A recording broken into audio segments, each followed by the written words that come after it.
जयंत जयंत नाम से अभी कोई वाकिफ़ नहीं होगा, क्योंकि जयंत अपने ज़माने के बहुत बड़े विलन रहे हैं, बहुत बड़े कलाकार रहे हैं और बहुत शानदार आर्टिस्ट रहे हैं। जयंत साहब थे और जयंत साहब को आपने पहचाने नहीं होगा। जयंत जी हमारे गब्बर सिंह, बॉलीवुड के गब्बर सिंह, टॉप के number one villain, number one actor Amjad Khan साहब के फादर थे जयंत जी।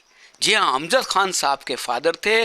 और जयंत साहब जब फिल्मों में काम किया करते थे तो अमजद खान साहब उनको देखकर बहुत ज़्यादा खुश होते थे और वो ये चाहते थे कि अपने पापा की तरह वो भी फिल्मों में काम करें।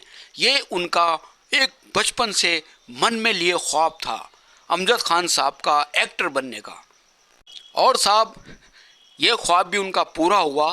11 साल की उम्र में 11 साल की उम्र में बाल कलाकार के रूप में उन्होंने एक पिक्चर की थी नाज़नीन।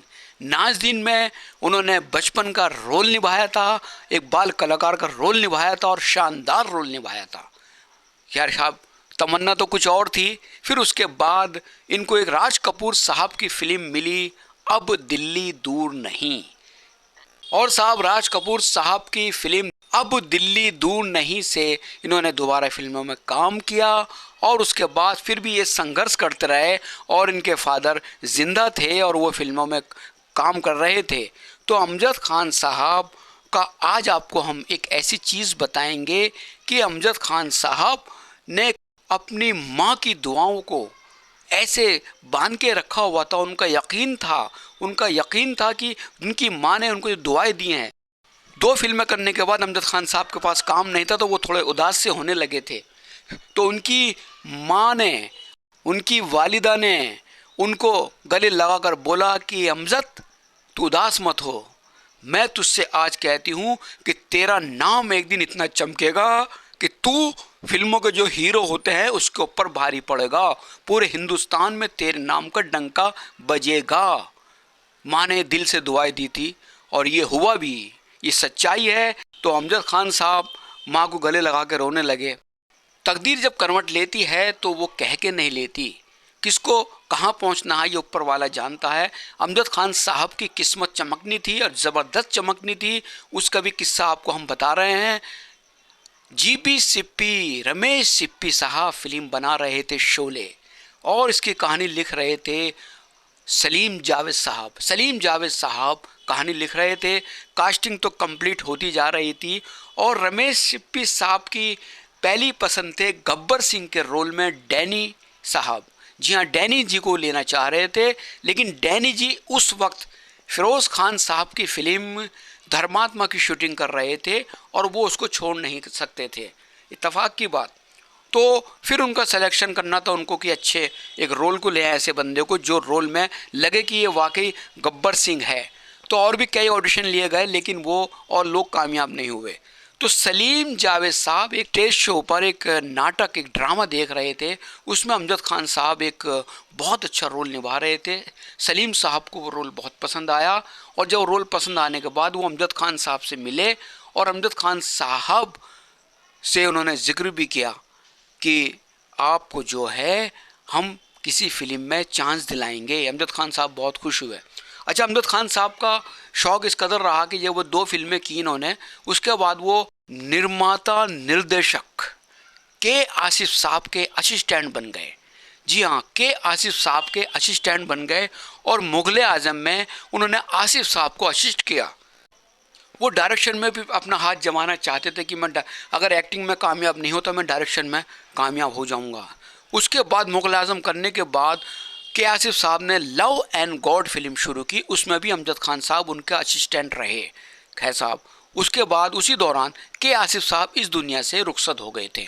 तो अमजद खान साहब के सामने एकदम अंधेरा सा छा गया और उन्होंने सोचा कि मैं ऐसे किसको डायरेक्टर को असिस्ट करूं। तो उसी दौरान जब मैं आपको बता रहा हूं सलीम जावेद साहब का किस्सा, तो अमजद खान साहब एक स्टेज शो कर रहे थे, उसमें सलीम साहब मिले थे। तो साहब उसके बाद फिर ये हुआ कि रमेश सिप्पी साहब के सामने सलीम जावेद साहब ने अमजद खान साहब की बात रखी, उनकी मुलाकात कराई कि ये रहेंगे। लेकिन साहब उस वक्त अमजद खान की वो आवाज़ लोगों को पसंद नहीं आ रही थी। बोले इनकी आवाज़ में दम नहीं है, भले ही एक्टिंग ये कर लेंगे लेकिन इनकी आवाज़ में दम नहीं है। ये अक्सर होता है, जिस चीज़ को लोग ठुकरा देते हैं कभी कभी वो चीज़ आसमान को छू लेती है। यही अमजद खान साहब के साथ भी हुआ। तो उनकी आवाज़ को लोगों ने कहा कि आवाज़ में दम नहीं है साहब, ये क्या करेंगे। खैर साहब, फिर उसके बाद रमेश सिप्पी साहब ने अमजद खान साहब को फाइनल कर लिया था। तो टीम के लोगों ने कहा कि यार धर्मेंद्र, अमिताभ बच्चन, संजीव कुमार साहब से ये लड़का टक्कर लेगा? ना ना ना, रमेश सिप्पी साहब गलत कर रहे हैं। इनको तो ऐसा दमदार विलन लेना चाहिए जो इनको टक्कर दे सके। खैर साहब, अब लोग हैं कि डायरेक्टर साहब हैं, अपनी मर्ज़ी के मालिक हैं, यही प्रोड्यूसर हैं, ठीक है, हम क्या कर सकते हैं, हम तो इनको मशवरा ही दे सकते हैं। खैर साहब, कभी कभी किसी का मशवरा अच्छा भी होता है और कभी कभी किसी का मशवरा अच्छा भी नहीं होता। अमजद खान साहब को लेकर फिल्म शुरू कर दी गई शोले, और लोगों के बाद में अमजद खान साहब ने आवाज़ में भी बहुत फ़र्क लाना चाहा, चेंज लाना चाहा, लेकिन वो नहीं हो पाया। जो किसी की कुदरती जो आवाज़ है वो आवाज़ चेंज नहीं हुई थी।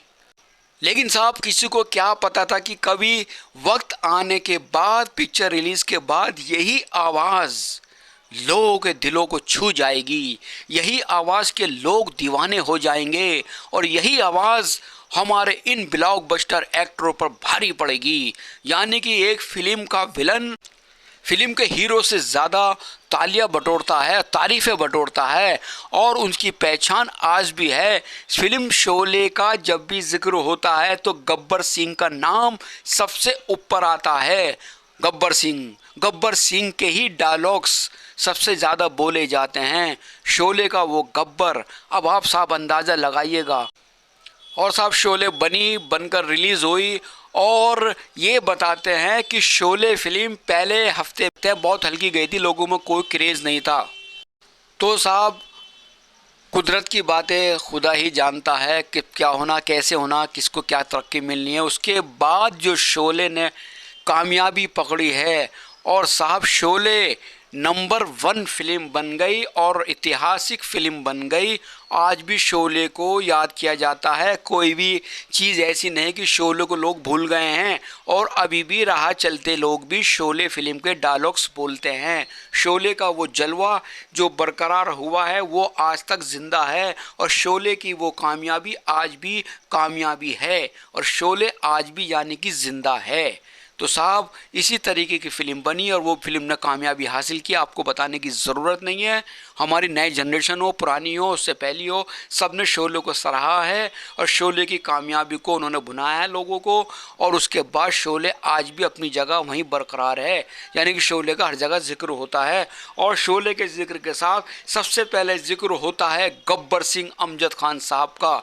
तो अमजद खान साहब ने एक बार इंटरव्यू में कहा था कि मेरी माँ की दुआ, मेरी माँ का वो डायलॉग कि तू एक दिन इतना बड़ा कामयाब होगा कि तेरे साथ जो हीरो होते हैं उनसे ऊपर तेरा नाम लिया जाएगा और तेरे नाम का डंका बजेगा। तो अमजद खान साहब की ये बात कहते हुए आंखों में आंसू आ गए थे, क्योंकि माँ की दिल की निकली हुई दुआ कभी बेकार नहीं जाती। माँ ने अपने दिल से अपने बेटे को दिल से दुआएं दी थी, और खुदा ने उनकी दुआएं सुनी, और हुआ यही कि अमजद खान साहब नंबर 1 विलन बन गए और आज तक विनय हैं। और ये सच्चाई है, माँ बाप की दुआओं में बहुत बड़ा असर होता है, और माँ की दुआओं तो खुदा बहुत जल्दी सुनता है। इसीलिए अपने माँ बाप की खिदमत कीजिएगा, उनकी सेवा कीजिएगा, और सेवा में ही मेवा है। तो दोस्तों, अमजद खान साहब का प्रोग्राम आज हम यहीं समाप्त करते हैं, ख़त्म करते हैं, और अगली वीडियो में कुछ और आपके लिए नया लेकर आते हैं। तब तक के लिए हमें इजाज़त दीजिए।